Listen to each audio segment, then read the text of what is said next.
Ahli Parlimen Kepala Batas, Dr. Siti Mastura Muhammad gagal dalam rayuannya di Mahkamah Rayuan pada Jumaat. Beliau gagal untuk mengetepikan keputusan yang memerintahkannya membayar ganti rugi berserta kos bernilai RM825,000 kerana memfitnah veteran dan pemimpin DAP yang mengaitkan mereka dengan Parti Komunis serta ketuanya, Chin Peng. Pemimpin parti itu ialah penasihat DAP, Lim Guan Eng, bapanya, veteran DAP, Tan Sri Lim Kit Siang dan ahli Parlimen Seputih, Teresa Kok Sosim, selaku plaintif-plaintif semasa kes Mahkamah Tinggi.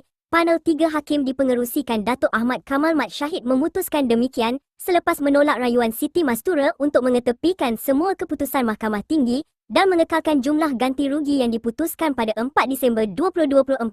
Semasa membaca keputusan sebulat suara menerusi aplikasi dalam talian Zoom, Ahmad Kamal berkata, kenyataan yang dibuat Siti Mastura, defendan semasa kes Mahkamah Tinggi, merujuk kepada plaintif dan telah disiarkan kepada pihak ketiga. Kami bersetuju dapatan Mahkamah Tinggi mengenai maksud semula jadi dan biasa bagi kata-kata tersebut, bahawa ucapan defendan bukan sekadar kritikan politik. Sebaliknya, beliau membuat tuduhan yang mengaitkan plaintif dengan Chin Peng, katanya.